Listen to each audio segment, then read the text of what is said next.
Hello, my name is Ben Lee, and we're going to look at how to back up and restore a WAC Gen2 configuration. You should always back up a WAC after making changes to settings. This way, if there's ever a device failure, you can always restore the configuration in the new WAC.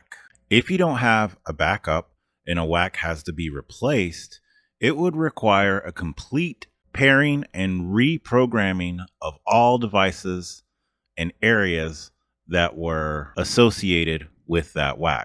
First, you'll need to log into the WAC. Once you've logged in, you should be under the System Settings. Scroll down to Backup on Demand. Then choose Backup Now. The system will begin creating a backup and it will download shortly. Now that we've downloaded the backup, ensure to keep the file in a safe place.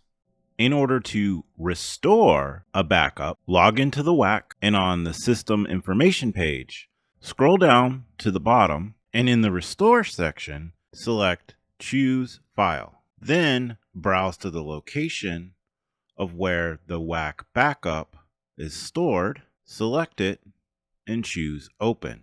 Then upload the backup. I hope this video was informative, and thanks for watching.